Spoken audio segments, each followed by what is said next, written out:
Hello dear pharma student, GDC classes में आप सभी का स्वागत है। आज हम लोग स्टार्ट करने वाले हैं फार्मास्यूटिकल केमिस्ट्री का चैप्टर नंबर 4 का मोस्ट इम्पॉर्टेंट 20 एमसीक्यू। ठीक है, ऑर्गेनिक केमिस्ट्री एंड हेट्रोसाइक्लिक का चुनिंदा 20 एमसीक्यू, 20 एमसीक्यू हम लोग करने वाले हैं। टॉपिक क्या है? Organic chemistry and heterocyclic compound. Class start करने से पहले थोड़ा सा मोटिवेशन बनता ही है, तो आज का मोटिवेशन क्या है? मेहनत का फल मीठा होता है। मेहनत का फल मीठा होता है और डीपीई क्लियर करना उसका सबूत होता है। तो जो बच्चे जम के मेहनत कर रहे हैं उनका डीपीई का एग्जिट एग्ज़ाम जो है वो क्लियर ज़रूर से होगा ही होगा, तो इसलिए मेहनत करना छोड़ना नहीं है। ठीक है, तो स्टार्ट करते हैं हम लोग हमारा पहला क्वेश्चन।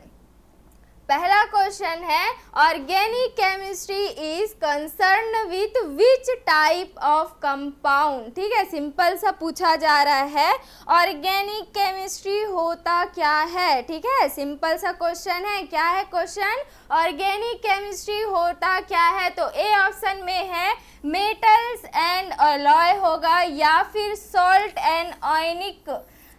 एंड आयनिक कंपाउंड से रिलेवेंट ऑर्गेनिक कंपाउंड है, या फिर कार्बन कंटेनिंग कंपाउंड है जो ऑर्गेनिक केमिस्ट्री को डिफाइंड कर रहा है, या फिर रेडियो एक्टिव एलिमिनेट का एक कंपाउंड रहेगा। क्या पूछा जा रहा है? ऑर्गेनिक केमिस्ट्री है क्या। ठीक है, तो इसमें देखिए क्या वो मेटल या एलॉय से रिलेवेंट रहेगा, या फिर सॉल्ट या आयनिक कंपाउंड से रिलेवेंट रहेगा, या फिर कार्बन कंटेनिंग कंपाउंड से रहेगा, या फिर रेडियो एक्टिव एलिमेंट से रहेगा।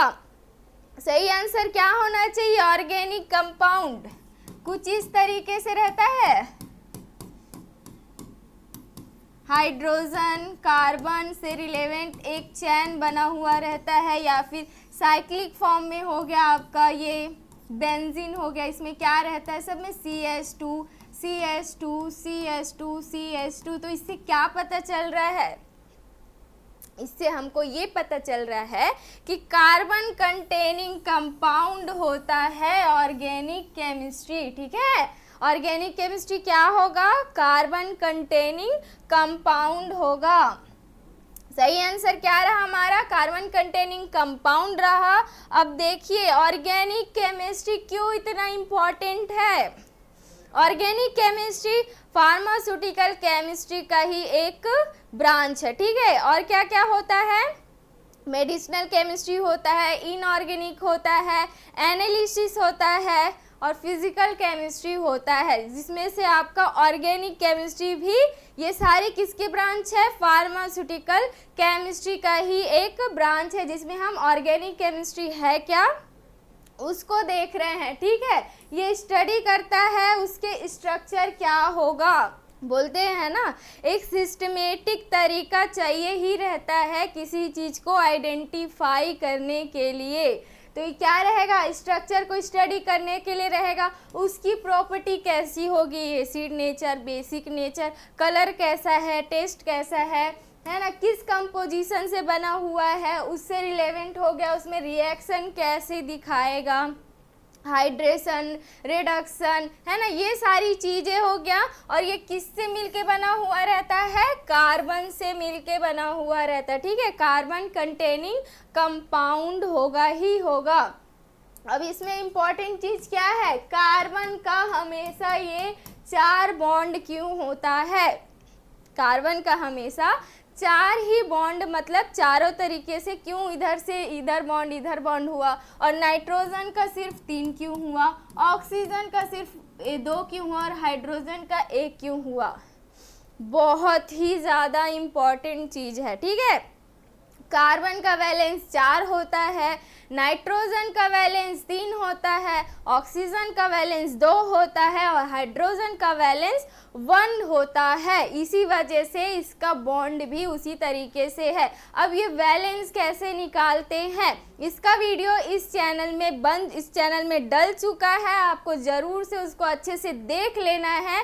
बेसिक सा सारा वीडियो जो चाहिए, ऑर्गेनिक केमिस्ट्री क्या है, हेट्रोसाइक्लिक कंपाउंड क्या है, जिनको केमिस्ट्री से डर लगती है उनके लिए ही वीडियो बनाया जा रहा है कि आपको बहुत इजी वे से, बहुत ही इजी तरीके से सारी चीज़ें समझ में आ जाए। तो ज़रूर से आपको इस चैनल में और वीडियो को देख ही लेना है, ठीक है। तो अभी हम अपने क्लास पे आते हैं। कार्बन का वैलेंस 4 होता है, इसीलिए ये 3-4 तरीके से क्या है इसका दिखा रहा है, ठीक है। अब इसमें सिंगल बॉन्ड है, ठीक है, सिंगल बॉन्ड से रिलेवेंट है। तो देखिए यहाँ पे, यहाँ से भी 4 हुआ, यहाँ से भी 4 हुआ और यहाँ पे देखेंगे तो यहाँ पे क्या आ गया, डबल बॉन्ड आ गया है। तो सिंगल बॉन्ड वाले को बोलते हैं सैचुरेटेड कंपाउंड और डबल बॉन्ड और ट्रिपल बॉन्ड वाले को बोलते हैं अनसैचुरेटेड कंपाउंड, ठीक है। तो सैचुरेटेड कंपाउंड में सिंगल बॉन्ड से जुड़ा है तो कार्बन अपना 4 वैलेंस कंप्लीट किया है। यहाँ से अगर डबल बॉन्ड आया तो 2 हो गया और इधर से 2 अपना 4 वैलेंस कंप्लीट किया। ये इधर से ही अगर 3 बॉन्ड है तो भी ये 3 और 1 मिलके क्या हो गया, 4 हो गया। तो अपना वैलेंस ये पूरी तरीके से कंप्लीट कर रहा है। क्वेश्चन क्या था, ऑर्गेनिक केमिस्ट्री है क्या, ठीक है। ऑर्गेनिक केमिस्ट्री क्या होता है, कार्बन कंटेनिंग कंपाउंड होता है। नेक्स्ट क्वेश्चन देखते हैं, compound containing hydrogen and carbon atom, carbon और हाइड्रोजन एटम का एक कंपाउंड है, ठीक है। That are usually linked together in chain form में वो क्या रहेगा, कार्बन हाइड्रोजन एक दूसरे से लिंक है बोल रहा है, जिसमें सिंगल, डबल और ट्रिपल बॉन्ड तीनों में से कोई भी हो सकता है। सिंपल सा आपको पूछा गया है, एक कंपाउंड है जिसमें क्या है, कार्बन और हाइड्रोजन का एक चैन बना हुआ है, ठीक है, या फिर उसमें डबल बॉन्ड भी हो सकता है या फिर ट्रिपल बॉन्ड भी हो सकता है। तो उसके अकॉर्डिंग इस स्टेटमेंट के अकॉर्डिंग ये एक डेफिनेशन है। तो इसमें से कौन सा टर्म्स इस पे फिक्स बैठेगा, aliphatic compound, close chain compound, alicyclic compound या फिर हेट्रोसाइक्लिक कंपाउंड होना चाहिए। ये ऑर्गेनिक केमिस्ट्री का टाइप जो होता है उससे रिलेवेंट क्वेश्चन है, ठीक है। क्वेश्चन क्या किया गया है, चेन फॉर्म में किया गया है, मतलब ये क्या ओपन है, ठीक है, ये ओपन है और ओपन चेन कंपाउंड को बोला जाता है, क्या बोला जाएगा, एलिफेटिक कंपाउंड बोला जाता है। 2 टाइप का होता है, ओपन चेन और क्लोज चेन होता है, ठीक है। ओपन चेन को एलिफेटिक भी बोला जाता है और एसाइक्लिक भी बोला जाता है, मतलब वो साइकिल फॉर्म में नहीं होगा, ठीक है। क्लोज चेन किन किन 2 पार्टों में बटा होता है, क्लोज चेन को और क्या बोलते हैं, साइक्लिक कंपाउंड भी बोला जाता है। अब वो जो साइक्लिक कंपाउंड है वो फिर से 2 भाग में बटता है, होमोसाइक्लिक और हेट्रोसाइक्लिक कंपाउंड। होमोसाइक्लिक कंपाउंड फिर से 2 भाग में बटेगा। ये सारी चीज़ों का बहुत ही सिंपल वे में वीडियो बन चुका है, इस चैनल में आ चुका है, जिसको आपको अच्छे से देख लेना है। क्यों, क्योंकि क्वेश्चन आपको बहुत अच्छे से अटेम्प्ट करके आना है, ठीक है। Close chain compound, acyclic compound और हेट्रोसाइक्लिक कंपाउंड, ये तीनों किसका है, ये साइक्लिक कंपाउंड का पार्ट है, साइक्लिक कंपाउंड का पार्ट है। इसीलिए ये तीनों इस स्टेटमेंट में फिट नहीं बैठेगा। चैन के लिए सिर्फ और सिर्फ एलिफेटिक कंपाउंड ही फिट बैठेगा, ठीक। तो सही आंसर हमारा क्या हुआ, सही आंसर हुआ हमारा एलिफेटिक कंपाउंड, ठीक है। चलो अब देख लो थोड़ा सा, बहुत ही अच्छे तरीके से समराइज वे में एक टेबल बना हुआ है। ऑर्गेनिक कंपाउंड मेनली 2 पार्ट में बटा है, एलिफेटिक जिसको एसाइक्लिक भी बोला जा रहा है और ओपन चेन कंपाउंड भी बोला जाता है। ठीक है, इसमें क्या रहेगा, कार्बन ऐसे ओपनली रहेगा। ठीक, यहाँ पे क्लोज में क्या होगा, ये एक दूसरे से जुड़ा हुआ रहेगा साइकिल के फॉर्म में, इस तरीके से। ठीक, अब एलिफेटिक जो होता है फिर से दो टाइप का होता है, एक होता है सैचुरेटेड हाइड्रोकार्बन। ठीक है, सैचुरेटेड हाइड्रोकार्बन मतलब क्या होगा, ओनली सिंगल बॉन्ड होगा, सिंगल बॉन्ड से ही कंपाउंड जुड़ा हुआ रहेगा। अनसैचुरेटेड मतलब क्या हो जाएगा, डबल बॉन्ड या फिर ट्रिपल बॉन्ड आ जाता है, कार्बन कार्बन के बीच में डबल बॉन्ड या फिर ट्रिपल बॉन्ड आ जाएगा, उसको अनसैचुरेटेड कंपाउंड बोला जाएगा। क्लोज चेन फिर से दो भाग में बटेगा, होमोसाइक्लिक कंपाउंड, हेट्रोसाइक्लिक कंपाउंड, जो कि ऑर्गेनिक केमिस्ट्री का मेन, सबसे ज़्यादा मेन पार्ट होता है साइक्लिक कंपाउंड। क्यों, क्योंकि इसमें दो मेन चीज है, होमोसाइक्लिक और सबसे इम्पॉर्टेंट हेट्रोसाइक्लिक कंपाउंड। ठीक है, होमोसाइक्लिक में क्या होगा, होमोसाइक्लिक मतलब होमो मतलब समान, एक जैसा। ठीक है, अगर यहाँ पे कार्बन कार्बन का ही एक साइकिल बनेगा तो सभी क्या है, कार्बन कार्बन कंपाउंड है तो एक जैसा है, इसलिए क्या आ जाएगा, ये होमोसाइक्लिक में आ जाएगा। हेट्रोसाइक्लिक में क्या होगा, इस जो कार्बन है उसके जगह पे एक नाइट्रोजन या फिर ऑक्सीजन या फिर सल्फर, इनमें से कोई अदर एटम आके उस कार्बन के चेन में आ जाएगा, फिट हो जाएगा, उसको क्या बोलेंगे, हेट्रोसाइक्लिक कंपाउंड। हेट्रो मतलब क्या होता है, विषम, उसके जैसा नहीं रहेगा, कोई बाहर का आके ऐड हो जाएगा। ठीक है, उसको बोला जाता है हेट्रोसाइक्लिक कंपाउंड। ठीक है, होमोसाइक्लिक फिर से दो भाग में बंटता है, एलिसाइक्लिक कंपाउंड और एरोमेटिक कंपाउंड। हेट्रोसाइक्लिक कंपाउंड फिर से दो भाग में बंटता है, एलिसाइक्लिक हेट्रोसाइक्लिक कंपाउंड और एरोमेटिक हेट्रोसाइक्लिक कंपाउंड। ठीक है, चलो नेक्स्ट क्वेश्चन की ओर आगे बढ़ते हैं। नेक्स्ट क्वेश्चन है हमारा, अनसैचुरेटेड कंपाउंड इज, लेकिन इसमें एक और चीज है, क्या लिखा हुआ है, एक्सेप्ट पूछा गया है। ठीक है, क्वेश्चन आपको लग रहा है अनसैचुरेटेड कंपाउंड कौन सा है, लेकिन क्वेश्चन क्या बोल दिया है, एक्सेप्ट बोल दिया, मतलब इनमें से कोई एक नहीं होगा अनसैचुरेटेड कंपाउंड। तो अनसैचुरेटेड मतलब क्या होता था, अनसैचुरेटेड मतलब होता था जिसमें डबल या फिर ट्रिपल बॉन्ड रहेगा, डबल या फिर ट्रिपल बॉन्ड रहेगा, उसको बोला जाता है अनसैचुरेटेड कंपाउंड। ठीक है, सैचुरेटेड अच्छे से रहा, सिंगल रहा, बिंदास रहा, उस तरीके से आप याद रख सकते हो, सिंगल है। ठीक है, अनसैचुरेटेड मतलब वो अच्छे से बैलेंस वो पे नहीं है, कुछ इस तरीके से आप याद रख सकते हैं।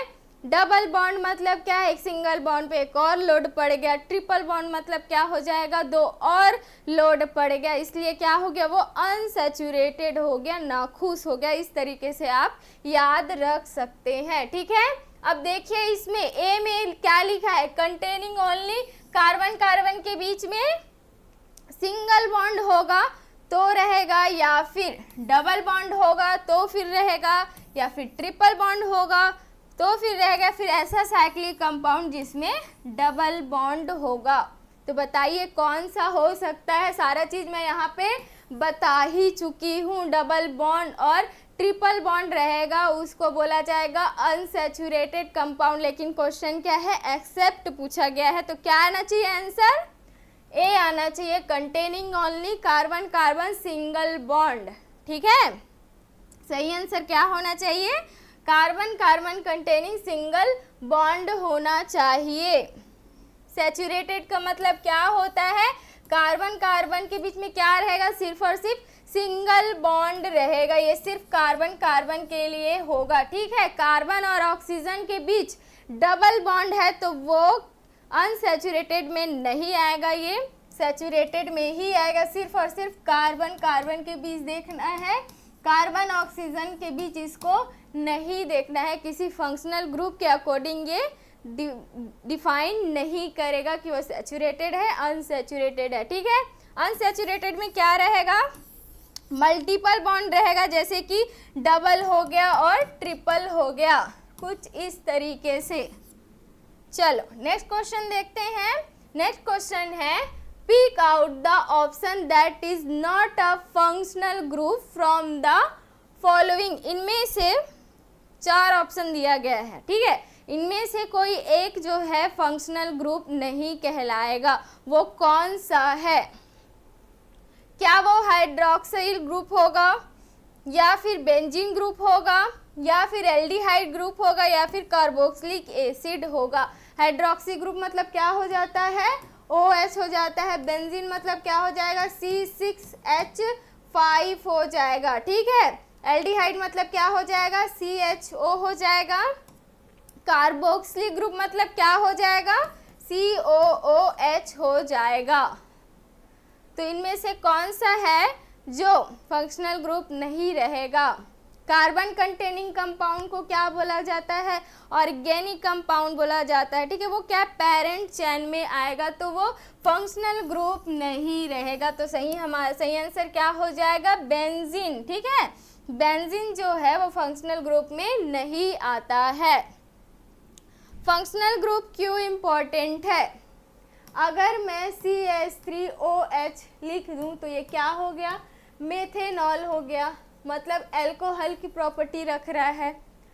CH3CHO रख दी तो क्या हो जाएगा, एसीटल्डिहाइड हो गया, एल्डिहाइड की प्रॉपर्टी रखेगा। CH3COOH हो गया, मतलब किसकी प्रॉपर्टी रख रहा है, ये कार्बोक्सिलिक एसिड की प्रॉपर्टी रख रहा है। लेकिन यहाँ पे देखो बच्चा, CH3 सभी में सेम ही है, तो उसकी प्रॉपर्टी कौन डिसाइड कर रहा है, फंक्शनल ग्रुप। इसीलिए फंक्शनल ग्रुप बहुत ही ज़्यादा इम्पॉर्टेंट है उस स्ट्रक्चर की केमिकल प्रॉपर्टी को बताने के लिए। ठीक है, तो कौन कौन सा टाइप का होता है, इम्पॉर्टेंट देख लेते हैं। कार्बोक्सिलिक एसिड जैसे कि बहुत ही ज़्यादा इम्पॉर्टेंट है, एल्डिहाइड CHO हो गया अल्कोहल, OH हो गया कीटोन, CO को बोला जाता है। नेक्स्ट क्वेश्चन देखते हैं।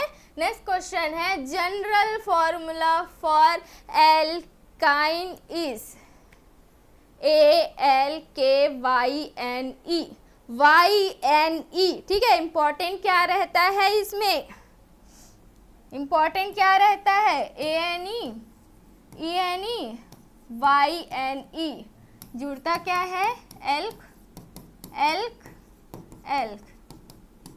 क्या याद रखना है, ANE, ENE और YNE ये किसके लिए रहेगा, सिंगल बॉन्ड के लिए रहता है। ठीक है, किसके लिए रहेगा, ये सिंगल बॉन्ड के लिए रहेगा।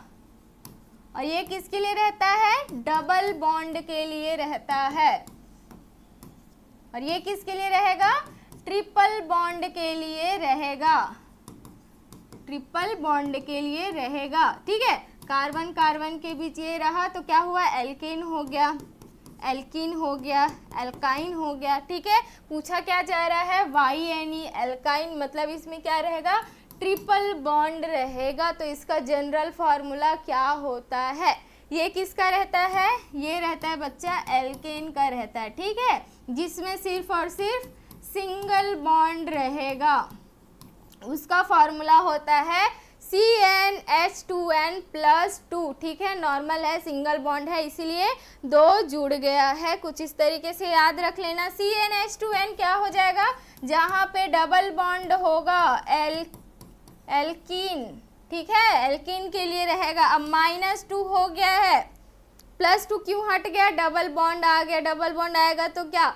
हाइड्रोजन हट जाता है ना, वैलेंस कम होता है। अब देखिए यहाँ पे 2 कार्बन वाला है, H H H H H, single bond है, इसलिए हाइड्रोजन कितना है इसमें, कार्बन 2 हुआ, हाइड्रोजन कितना हुआ, 6।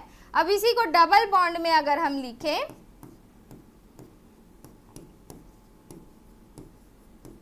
तो तो देखिए यहाँ पे हाइड्रोजन इसके कंपेयर में कम हुआ, उसमें इसमें 6 था, इसमें कितना हो गया, कार्बन तो 2 है, हाइड्रोजन कितना हो जाएगा, हाइड्रोजन 4 हो जाएगा, हाइड्रोजन 4 हो जाएगा, 2 कम हो गया है इसके कंपेयर में, इसीलिए क्या हो गया, +2 हट गया है। ठीक है, +2 हट गया है। अब इसी के जगह पे देखा जाए तो इसकी बात करें हम लोग एल्काइन की, जिसमें ट्रिपल बॉन्ड होगा, तो इसमें क्या हो रहा है, उसमें कार्बन 2 था, हाइड्रोजन कितना था, 6 था। ठीक है,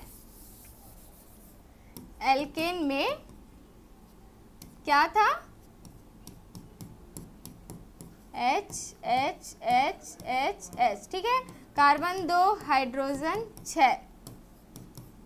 एल्कीन, इसके लिए क्या होगा, डबल बॉन्ड आ गया तो 4 वैलेंस कंप्लीट हो गया, डबल बॉन्ड आया तो क्या किया, वो 2 हाइड्रोजन को हटा दिया। ठीक है, तो कार्बन 2, हाइड्रोजन 4।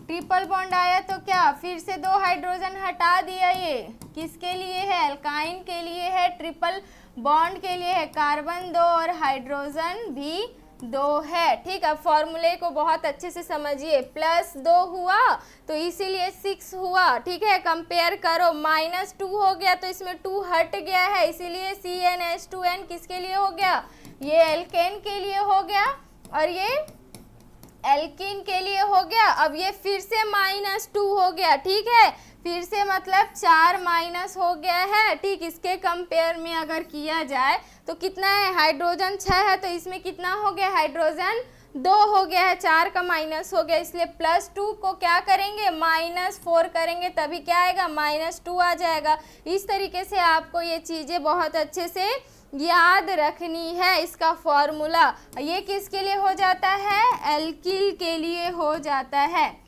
CH3 इस तरीके से रहता है, इसको बोला जाता है एल्किल। अब ये तो आपके समझने के लिए था, लेकिन आपको कैसे याद रखना है इसको। ठीक, आंसर क्या होगा, इस तरीके से आप क्या समझ लिए हो, आंसर -2 वाला, ये इसका सही आंसर होगा, CnH2n -2। ठीक है, अब इसको थोड़ा से अच्छे से समझते हैं, एल्केन, एल्कीन, एल्काइन। ठीक है, CnH2n सभी में है, CnH2n तीनों में ही है। ठीक है, एल्केन में क्या हुआ, +2 कर दिए, +2 कर दिए, अब उसी +2 को हटा दिए तो 0 हो गया, और उसके बाद एल्काइन के लिए, ट्रिपल बॉन्ड के लिए -2 कर दिए। तो आपको क्या याद रखना है, +2 0 -2, इस रेशियो को बहुत अच्छे से याद रखना है। जनरल फार्मूला भी याद रखना है, CnH2n। ठीक है, CnH2n को बहुत अच्छे से याद रखना है। उसके बाद आपको क्या याद रखना है, +2 0 -2, तो +2 मतलब CnH2 सभी में है। ठीक है, इसको अभी छोड़ दो, ये अलग है। ठीक है, इसको अगर हम छोड़ दें, यहाँ से देखते हैं, मेन हमारा ये है, तो इसमें क्या हुआ, +2 हो गया, +0 हो गया, -2 हो गया। तो ये रहा आपका फॉर्मूला, जिसको आप बहुत इजी तरीके से याद रख सकते हो। चलो नेक्स्ट क्वेश्चन की ओर देखते हैं। नेक्स्ट क्वेश्चन है हमारा, which type of compound present in given structure. ठीक है, इसमें कौन सा क्या है, सिंगल बॉन्ड है, सिंगल बॉन्ड है तो कौन सा होना चाहिए, एल्केन होना चाहिए, एल्केन होना चाहिए, या फिर एल्केन होना चाहिए, एल्काइन होना चाहिए, एल्कीन होना चाहिए, फिर एरोमेटिक होना चाहिए। सिंगल बॉन्ड है, सिंगल बॉन्ड है तो क्या होना चाहिए, एल्केन होना चाहिए इसका आंसर। उसमें डबल बॉन्ड होता तो क्या रहता, एल्कीन होता। ठीक है, डबल बॉन्ड रहता तो एल्कीन होता, ट्रिपल बॉन्ड होता तो एल्काइन हो जाता। नेक्स्ट क्वेश्चन देखते हैं, in alkyne the carbon atom are connected to each other by a, single bond से जुड़ा रहेगा। क्वेश्चन क्या पूछा है, एल्कीन, ENE। ठीक है, ENE। ठीक है, तो क्या आएगा, डबल बॉन्ड आएगा कि ट्रिपल बॉन्ड आएगा, इसको लाइन से याद रखना। A पहले आता है सिंगल बॉन्ड, E आएगा तो डबल बॉन्ड, Y लास्ट में आता है इसलिए ट्रिपल बॉन्ड। तो क्या है, E है तो क्या आएगा, सही आंसर डबल बॉन्ड। ठीक है, सही आंसर क्या होगा, डबल बॉन्ड होगा। नेक्स्ट क्वेश्चन है identify the formula of acetaldehyde. Acetaldehyde का सही फॉर्मूला कौन सा होना चाहिए? एसिटल्डिहाइड का सही फॉर्मूला कौन सा होना चाहिए? ठीक है, एसिटल्डिहाइड एसिड फॉर्म वर्ड किसके लिए लगता है? सिर्फ एक ही कार्बन के लिए लगता है। ठीक है, सिर्फ और सिर्फ 1 कार्बन होगा उसमें। एसिड किसके लिए लगता है? जिसमें कार्बन 2 होगा। ठीक है, तो यहाँ पे कार्बन 2 होना चाहिए। देखिए यहाँ पे कार्बन 2 कहाँ कहाँ पे है? यहाँ पे 1 कार्बन 2 कार्बन 3 कार्बन हुआ, ये नहीं होगा। 1 कार्बन 2 कार्बन 3 कार्बन हुआ, ये भी नहीं होगा। इसमें देखिए 1 कार्बन दूसरा कार्बन, 1 कार्बन दूसरा कार्बन। ठीक है, कितना हुआ? 2 ऑप्शन आपका हट गया है, 2 ऑप्शन आपका बचा है। अब एल्डिहाइड का फॉर्मूला क्या होता है? एल्डिहाइड का फॉर्मूला होता है CHO। तो कहाँ पे है ये? हमारे ए वाले ऑप्शन पे। इसको क्या बोलते हैं? एल्कोहल ग्रुप बोला जाता है। सही आंसर क्या होगा? CH3CHO होगा। ठीक है, चलो नेक्स्ट क्वेश्चन देखते हैं। Which of the following is not a hetero atom? इनमें से कौन सा जो है हेट्रो एटम्स का टाइप नहीं है? Sulphur, oxygen, nitrogen, sodium. बहुत इजी क्वेश्चन। सोडियम, सोडियम रहता ही नहीं है हेट्रो एटम्स में। नाइट्रोजन, ऑक्सीजन और सल्फर, इसको कैसे याद रख सकते हो? सन, सन से याद रख लेना। ठीक है, सन मतलब क्या होता है? बच्चा। ठीक है बेटा, सोडियम नहीं आएगा। अब देखिए सल्फर अगर 5 मेंबर रिंग में प्रेजेंट है तो थायोफिन कहलाएगा, और अगर फ्यूरॉन प्रेजेंट है 5 मेंबर रिंग में, मतलब ऑक्सीजन प्रेजेंट है तो फ्यूरॉन कहलाएगा। 5 मेंबर रिंग में नाइट्रोजन प्रेजेंट है तो पायरोल कहलाएगा। ऑक्सीजन को ओ सिंबल से करते हैं, ऑक्सा प्रीफिक्स हो जाता है। सल्फर एस थाया हो जाएगा, नाइट्रोजन एन एजा हो जाएगा, फास्फोरस पी फास्फा हो जाएगा, सेलेनियम एसी सिलेना हो जाएगा इसका प्रीफिक्स। चलो, which hetero atom present in furan? Furan में कौन सा हेट्रो एटम प्रेजेंट होता है? ऑक्सीजन होगा, नाइट्रोजन होगा, सिलिकॉन होगा या फिर सल्फर होगा? जस्ट अभी हम देखे हैं, ऑक्सीजन होगा। ठीक है, नाइट्रोजन हुआ तो क्या हो जाएगा? पायरोल हो जाता है। ठीक है, सल्फर हुआ तो थायोफिन, थायोफिन। स्ट्रक्चर कैसा रहेगा? इस तरीके से रहेगा। इसका कैसे रहेगा? इस तरीके से रहेगा, और इसका कैसे रहेगा? इस तरीके से। 5 मेंबर रिंग रहेगा।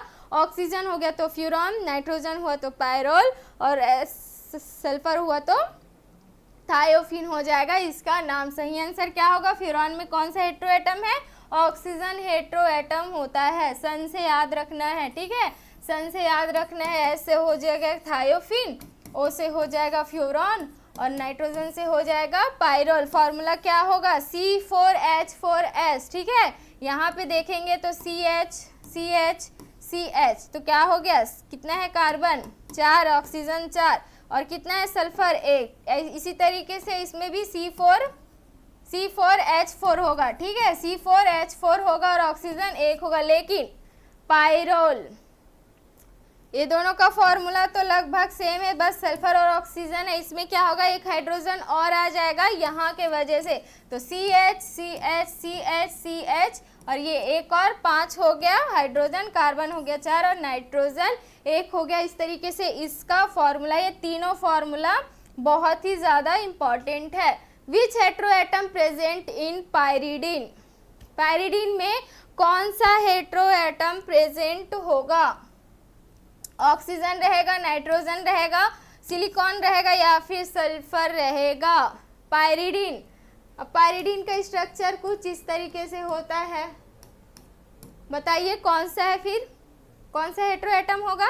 नाइट्रोजन होगा। ठीक है, नाइट्रोजन होगा। नाइट्रोजन हेट्रो एटम प्रेजेंट होगा। ये रहा आपका पायरिडीन। नॉर्मल बेंजीन का ही स्ट्रक्चर है। ठीक है, नॉर्मल बेंजीन का ही स्ट्रक्चर है जिसमें एक नाइट्रोजन आ गया है, जिसको बोला जा रहा है पायरिडीन। फॉर्मूला क्या हो गया है? C5H5N हो गया है इसका फॉर्मूला। ठीक है, 6 मेंबर रिंग में 1 हेट्रो एटम हुआ तो क्या होगा? पायरिडीन होगा, और सैचुरेटेड रहा तो पिप्रिडीन, और ऑक्सीजन हुआ तो पायरेन और अगर सैचुरेटेड रहा तो ऑक्सीजन हो जाएगा। 6 मेंबर रिंग में 2 हेटेरो एटम है तो फिर 1 और 3 पोजीशन में है तो पायरिमिडीन, 1 और 2 पोजीशन में तो पायरिडाजिन, 1 और 4 पोजीशन में तो पायराजिन, और 1 और 4 पोजीशन में सैचुरेटेड है तो पिप्राजिन। ये सारी कैसे याद करना है, क्या रहता है इसका नॉमेनक्लेचर, ये सारा वीडियो बन चुका है और इस चैनल में डल चुका है, जिसको आपको अच्छे से देख ही लेना है। Which of the following structure is indole, indole का स्ट्रक्चर इनमें से कौन सा रहेगा, इसको तो आपको याद करना पड़ेगा ही। इसको बोला जाता है पायराजोलिडीन, 1 और पायराजोलिडीन बोला जाता है। 1 और 2 पोजीशन पे नाइट्रोजन कंपाउंड है, अगर 1 और 3 पोजीशन में होता तो इमिडाजोलिडीन बोला जाता। सिर्फ एक ही नाइट्रोजन है, बेंजीन रिंग है, उसमें एक नाइट्रोजन है, इसको क्या बोला जाता है, अभी जस्ट देखे हैं, पायरिडीन, पायरिडीन बोला जाता है। और ये बेंजीन के साथ एक पायरोल ग्रुप है, ठीक है, बेंजीन के साथ एक पायरोल ग्रुप है। ये क्या है, ये बेंजीन है और ये क्या 5 मेंबर रिंग है और एक नाइट्रोजन एटम, इसको क्या बोलते हैं, पायरोल, तो बेंजीन प्लस पायरोल है, इसको बोला जाता है इंडोल, इसी को बोला जाता है इंडोल। और ये बेंजीन के साथ ये कौन सा रिंग है, पायरिडीन, इसको बोला जाता है क्यूनोलिन, ठीक है, इसको बोला जाता है क्यूनोलिन। लेकिन यही नाइट्रोजन यहाँ पे आ जाएगा सेकंड पोजीशन में तो क्या कहलाएगा, ये आइसोक्यूनोलिन कहलाएगा, ठीक है, आइसोक्यूनोलिन कहलाएगा। तो सही आंसर क्या होगा हमारा, इंडोल का स्ट्रक्चर जिसमें बेंजीन रिंग और 5 मेंबर रिंग पायरोल रहेगा, उसको बोला जाएगा इंडोल।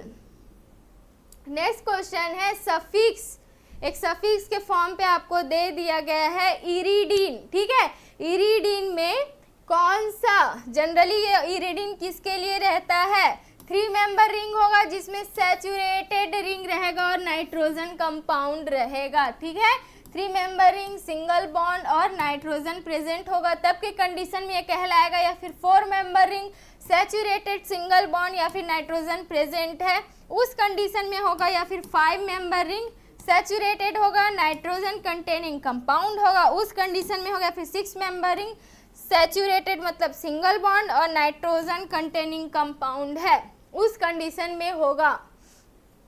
3 मेंबर रिंग 4, 5, 6 क्या होता है, ईर होता है, ईट होता है, ऑल होता है, इन होता है, ठीक है, क्या है, क्या दिया गया है, ईर दिया गया है, तो किसके लिए होगा, 3 मेंबर रिंग के लिए होगा, 3 मेंबर रिंग के लिए होगा, ठीक है। ईर इसका क्या हो गया, साइज हो गया, सैचुरेटेड अनसैचुरेटेड के लिए क्या लगता है, नाइट्रोजन कंपाउंड के लिए आईडीइन, इरिडीन, तो किसके लिए हो गया ये 3 member saturated ring containing nitrogen compound के लिए ये कहलाएगा। ये सारी सिंपल बहुत ही अच्छे फॉर्म में बन चुका है वीडियो। नॉमेनक्लेचर कैसे होना चाहिए, नाइट्रोजन प्रेजेंट है, नाइट्रोजन अगर प्रेजेंट नहीं है उस कंडीशन पे हेट्रोसाइक्लिक का नॉमेनक्लेचर क्या होगा, इस चैनल पे ये वीडियो डल चुका है, ज़रूर से आपको इसको अच्छे से देख ही लेना है। चलो सही आंसर क्या हुआ हमारा, 3 member saturated ring containing nitrogen. Next question देखते हैं। नेक्स्ट क्वेश्चन आने से पहले थोड़ा सा एक ले लेते हैं, इसको देख लेते हैं। 3 को बोलते हैं ईर, इट, ऑल, 6 को बोला जाता है इन, इप, ऑक, ऑन, इक, ठीक है। ये सारा किससे होता है, एल्केन। एल्केन में कैसे होता है, हेप्टेन हो गया, ऑक्टेन हो गया, नोनेन हो गया और क्या डेकेन हो गया। तो क्या हो गया, हेप का ईपी आ गया है, ऑक्टेन का ओक आ गया है, नोनेन का ओन आ गया है, डेक का ईक आ गया है, ठीक है। सैचुरेटेड नाइट्रोजन अगर प्रेजेंट है, unsaturated double bond triple bond होगा तो इसका नाम क्या होगा, सब में इन जुड़ जाएगा और इसमें क्या हो जाएगा आईडीआई इन, जिसमें सैचुरेटेड सिर्फ और सिर्फ सिंगल बॉन्ड होगा उस कंडीशन पे ये कहलाएगा। अनसैचुरेटेड जिसमें नाइट्रोजन प्रेजेंट नहीं रहेगा, अनसैचुरेटेड में क्या होगा, ये सेम इसी के जैसे रहता है, इसी के जैसे ही रहेगा, बस ये 3 मेंबर में ही चेंज होगा। IRINE है तो IRENE हो जाएगा। यहाँ पे क्या हो जाएगा, ANE सभी में जुड़ जाएगा, ANE सभी में जुड़ जाता है। चलो नेक्स्ट क्वेश्चन देखते हैं। Which is the following heterocyclic compound, ये हेट्रोसाइक्लिक कंपाउंड कौन सा है, इसका नाम बताना है। ठीक है, रूल क्या होता है, पहले देखना है नाइट्रोजन प्रेजेंट है कि नहीं है, सैचुरेटेड है कि अनसैचुरेटेड है, रिंग का साइज क्या है और कौन सा हेट्रो एटम प्रेजेंट है। ठीक है, देखना है नाइट्रोजन है, जी हाँ, सैचुरेटेड है कि अनसैचुरेटेड है, सैचुरेटेड है तो क्या लगेगा, IDINE। ठीक है, 3 मेंबर रिंग है तो ईर हो गया। अब हेट्रो एटम क्या है, एजा ही है तो क्या हो गया, एजा, तो एजीरीडिन। ठीक है, एजीरीडिन। इस तरीके से आपको इसको अच्छे ट्रिक से याद कर लेना है। एजीरीडिन इसका सही आंसर हो गया। थायोफिन में सल्फर होता है 5 मेंबर रिंग में, फ्यूरॉन में क्या होगा, ऑक्सीजन रहता है, और नाइट्रोजन किस में रहता है, पायरोल में रहता है। नेक्स्ट क्वेश्चन देखते हैं। Find out the structure of furan. ठीक है, इसमें फ्यूरॉन का स्ट्रक्चर कौन सा है, ये नाइट्रोजन वाला रहेगा, ऑक्सीजन वाला रहेगा, सल्फर वाला रहेगा, या फिर ये नाइट्रोजन। अब इसमें क्या डिफरेंस है, इसमें डबल बॉन्ड है क्या, नहीं है, लेकिन इसमें है तो ये क्या होगा, ये पायरोल। नाइट्रोजन है तो ये क्या कहलाएगा, पायरोलिडीन। सैचुरेटेड है इसीलिए, सल्फर है तो थायोफिन, और ये किसके लिए होता है, फ्यूरॉन। ठीक है, फ्यूरॉन। सही आंसर क्या हुआ हमारा, बी, जिसमें ऑक्सीजन वाला प्रेजेंट रहेगा 5 मेंबर रिंग में। ये तीनों बहुत ही इंपॉर्टेंट है। ठीक है, सन से याद रखना है, एस से हो गया थायोफिन, ऑक्सीजन से हो गया फ्यूरॉन, एन से हो गया है पायरोल, नाइट्रोजन प्रेजेंट रहेगा, ऑक्सीजन प्रेजेंट रहेगा और सल्फर रहेगा। C4H4S इसका फॉर्मूला हो गया, C4H4 ऑक्सीजन फ्यूरॉन का फॉर्मूला हो गया, और C4H5N पायरोल का फॉर्मूला हो गया। नेक्स्ट क्वेश्चन है आपका, imidazole ring contains, imidazole ring क्या होगा। ठीक है, आपके इजी पढ़ने के लिए मैं स्ट्रक्चर बना देती हूँ। अब इसमें से आप बताइए इमिडाजोल रिंग कौन सा है, क्या होना चाहिए। 3 कार्बन रहेगा और क्या रहेगा, 2, और देखो इसमें 3 कार्बन और 2 नाइट्रोजन बोला जा रहा है, लेकिन नाइट्रोजन का पोजीशन 1 और 3 पे होगा, ये बोला जा रहा है। इसमें भी बोला जा रहा है 3 कार्बन होगा, 2 नाइट्रोजन होगा, लेकिन 1 और 2 पोजीशन में नाइट्रोजन का पोजीशन होगा। इसमें बोला जा रहा है 2 कार्बन 2 नाइट्रोजन और 1 और 2 पोजीशन पे होगा, ये दोनों नाइट्रोजन का पोजीशन। इसमें बोला जा रहा है 2 कार्बन और 2 नाइट्रोजन, लेकिन 1 और 3 पोजीशन में होगा नाइट्रोजन का पोजीशन। तो इसमें बोला जा रहा है 4 मेंबर रिंग, और इन दोनों में क्या बोला जा रहा है, 5 मेंबर रिंग। तो देखिए इसमें क्या है स्ट्रक्चर, 5 मेंबर रिंग ही है, ये दोनों ऑप्शन तो हट गया। अब इसमें आपको देखना है नाइट्रोजन कार्बन 1 2 3, हाँ कार्बन 3 है, नाइट्रोजन भी 2 है। ठीक है, अब दोनों फॉलो कर रहे हैं, लेकिन नाइट्रोजन का पोजीशन क्या है, अगर हम इसको 1 ले और 2 हुआ, ये 3 हुआ, तो 1 और 3 पोजीशन में आ रहे हैं नाइट्रोजन का। तो सही आंसर क्या होगा, सही आंसर होगा हमारा ए, 3 carbon and 2 nitrogen atom in a 1 and 3 position में होगा वो नाइट्रोजन। ठीक, ये रहा आपका पायरोल। 1 और 2 पोजीशन में 5 मेंबर रिंग है, 5 मेंबर रिंग है, 1 2 3 4 5। ठीक है, 5 मेंबर रिंग है, लेकिन नाइट्रोजन 1 और 2 पोजीशन में रहेगा, इसीलिए क्या कहलाएगा, पायराजोल कहलाएगा। 1 2 3 4 5। ठीक है, 1 और 3 पोजीशन में नाइट्रोजन, इसलिए इमिडाजोल कहलाएगा 1 2 3। ठीक है, 1 पे ऑक्सीजन, 3 पे नाइट्रोजन, इसलिए ऑक्साजोल हो गया है। थायाजोल क्या होगा, 1 2 3, 1 और 3 पोजीशन पे सल्फर और एक नाइट्रोजन है, इसलिए थायाजोल हो जाएगा, और वहीं पे नाइट्रोजन 1 2 3 तीनों में, इसलिए ट्रायाजोल, 3 एजोल ग्रुप है इसलिए ट्रायाजोल, और 4 रहा तो टेट्राजोल हो गया इसका नाम। नेक्स्ट क्वेश्चन देखते हैं, which of the following is the formic acid, formic acid का फॉर्मूला क्या होगा? फॉर्म मतलब क्या होता है, क्या बताई थी फॉर्म का मतलब? एक कार्बन वाला, ठीक है, एक कार्बन वाला होगा। एसिड का मतलब क्या होगा? दो कार्बन वाला। अब इसमें से देखिए एक कार्बन वाला कौन कौन सा है, ये रहा, ये कौन सा है? दो है, इसमें भी दो है, दोनों ऑप्शन हट गया। इसमें एक कार्बन है, इसमें एक कार्बन है। क्या पूछा गया है? एसिड, फॉर्मिक एसिड, ठीक है। ये दोनों ग्रुप कौन सा है? कार्बोक्सिलिक एसिड का है और ये एल्डिहाइड का है। एसिड है, क्या आएगा? SCOOH, कार्बोक्सिलिक एसिड आएगा इसका सही आंसर, ठीक है, SCOOH। बाकी को क्या क्या बोला जाता है? फॉर्मिक एसिड बोला जाता है, इसको एसिटिक एसिड बोला जाएगा, दो कार्बन है इसीलिए एक कार्बन, इसलिए फॉर्मेल्डिहाइड बोला जाएगा, इसको दो कार्बन है इसलिए एसिटल्डिहाइड कहा जाता है। कार्बोक्सिलिक एसिड का फॉर्मूला होता है COOH, एल्डिहाइड का CHO, कीटोन का CO और अल्कोहल का OH। बहुत अच्छे से याद रख लेना है। Right the UPSC name of the given structure. ये जो स्ट्रक्चर है इसका यूपीएससी नोमेनक्लेचर करना है। पहले प्रायोरिटी क्या देते हैं? पहले प्रायोरिटी देते हैं फंक्शनल ग्रुप, फंक्शनल ग्रुप को दिया जाता है।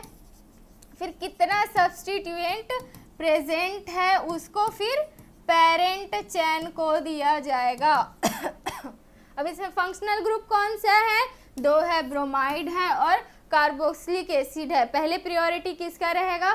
कार्बोक्सिलिक एसिड का होगा, तो 1 2 3 4, ठीक है। 3 में क्या आ रहा है? ब्रोमो ग्रुप आ रहा है। देखिए कहाँ पे है, यहाँ पे है ब्रोमो, यहाँ पे है ब्रोमो, यहाँ पे है ब्रोमो, तो ये ऑप्शन आपका हट गया, ठीक है। कार्बोक्सिलिक एसिड है, एसिड कहाँ है? यहाँ पे है। कार्बोक्सिलिक एसिड के लिए ओइक एसिड लगता है, सफिक्स ओइक एसिड लगता है। 4 कार्बन है इसलिए ब्यूटेन, तो क्या हो जाएगा पूरा नाम? 3-ब्रोमोब्यूटेनोइक एसिड हो जाएगा पूरा नाम। 3-ब्रोमोब्यूटेनोइक एसिड हो जाएगा इसका पूरा नाम। सही आंसर क्या हो जाएगा हमारा? 3-ब्रोमोब्यूटेनोइक एसिड हो जाएगा। प्रीफिक्स में इसका ब्रोमो हो जाता है, रूट में ब्यूट हो गया, प्राइमरी सफिक्स एन हो गया और सेकेंडरी सफिक्स ओइक एसिड हो गया। तो इस तरीके से क्या हो गया? प्रीफिक्स को पहले लिया गया 3 ब्रोमो को, ठीक है। उसके बाद रूट उसका देखा गया ब्यूट है, और उसके बाद क्या देखा गया? प्राइमरी सफिक्स एन हो गया और सेकेंडरी सफिक्स क्या हो गया? ओइक हो गया। इसलिए इसका पूरा नाम क्या हो गया है? 3-ब्रोमोब्यूटेनोइक एसिड हो गया है इसका पूरा नाम। नेक्स्ट क्वेश्चन देखते हैं। What will be the correct IUPAC name of the following compound? देख के जल्दी से बताइए ये कौन सा कंपाउंड होना चाहिए? हेट्रोसाइक्लिक है, होमोसाइक्लिक है? हेट्रोसाइक्लिक कंपाउंड है। क्यों? क्योंकि ये कार्बन कार्बन के बीच एक ऑक्सीजन आके घुस गया है। अब क्या रूल था? नाइट्रोजन प्रेजेंट है कि नहीं है, सैचुरेटेड कंपाउंड है कि अनसैचुरेटेड कंपाउंड है, रिंग साइज क्या है और कौन सा हेट्रो एटम प्रेजेंट है। नाइट्रोजन है, नहीं है, सैचुरेटेड है, अनसैचुरेटेड है, सैचुरेटेड है, नाइट्रोजन प्रेजेंट नहीं है इसलिए ANE लग जाएगा। रिंग का साइज क्या है? 4 है, 4 के लिए क्या लगता है? ईट लगता है। और क्या जुड़ेगा? कौन सा हेट्रो एटम है? ऑक्सा है, तो ऑक्सीटेन हो जाएगा। कहाँ पे है ये? यहाँ पे है। बी ऑप्शन इसका सही होगा, बी ऑप्शन इसका सही होगा। बहुत अच्छे से आपको ये याद रखना है। INE जुड़ जाता है इसमें, ANE जुड़ जाता है, डबल बॉन्ड, ट्रिपल बॉन्ड और ये सिंगल बॉन्ड। सिंगल बॉन्ड में हमेशा ANE जुड़ता है, तो उसी तरीके से इसमें भी ANE जुड़ा हुआ है। नेक्स्ट क्वेश्चन है और लास्ट क्वेश्चन है और बहुत ही इंपॉर्टेंट क्वेश्चन है। Chemical formula for pyrrole. Pyrrole का केमिकल फॉर्मूला क्या होगा? आपको याद नहीं भी है तो बच्चा क्या करोगे? स्ट्रक्चर ड्रॉ कर लोगे। देखो यहाँ पे CH CH CH CH, carbon का देखो 4 हुआ, 1 हुआ, 2 3 4, 1 2 3 4, 1 2 3 4, नाइट्रोजन का 3 होना चाहिए तो 1 2 और 3। कार्बन कितना हुआ? 4 हो गया। हाइड्रोजन 1 2 3 4 5 और नाइट्रोजन 1। कहाँ पे है ये? C4H5N, C9H7N, C55N या C4O। ठीक है, नाइट्रोजन वाला ये रहेगा, ये तो ऐसे ही हट गया। ठीक है, तो सही आंसर क्या होगा हमारा? ए होगा इसका सही आंसर, C4H5N सही आंसर होगा। C5H5N किसके लिए रहेगा? पायरिडीन के लिए रहेगा। फ्यूरॉन के लिए क्या होगा? C4H4 ऑक्सीजन हो जाएगा और C9H7N क्यूनोलिन के लिए रहता है। इस तरीके से आपका पूरा ऑर्गेनिक केमिस्ट्री हेट्रोसाइक्लिक कंपाउंड का मोस्ट इम्पॉर्टेंट 20 MCQ जिसका आने का चांसेस बहुत ही हद तक है। तो इस वीडियो को बार बार देख ही लीजिएगा, एक बार में समझ में नहीं आया दोबारा देख लीजिए और छोटी छोटी चीज़ें जानिए। हेट्रोसाइक्लिक कंपाउंड क्या है, उसका क्लासिफिकेशन क्या होता है, हेट्रोएटम क्या है, उसका नॉमेनक्लेचर का रूल बच्चा बहुत ही इंपॉर्टेंट है। रूल से तो क्वेश्चन आएगा ही आएगा। इरिडीन, इटिडीन है ना, ये सब क्या है, किस तरीके से ये लग रहा है, उसमें सफिक्स प्रीफिक्स, ये सारे रूल्स का वीडियो बन चुका है जिसको आपको बहुत अच्छे से देख लेना है, समझ लेना। जहाँ डाउट होगा उस कमेंट बॉक्स में आप बता दीजिएगा, मैम हमको यहाँ पे समझ में नहीं आया है, इसको थोड़ा इलेबरेट करके और अच्छे से हमको बता दीजिए। नेक्स्ट डे ही ये वीडियो डल जाएगा आपके लिए। तो क्लास हम यहीं पे ख़त्म करते हैं। इम्पॉर्टेंट चुनिंदा 20 MCQ हम लोग कर चुके हैं किसका? Organic chemistry and heterocyclic compound का।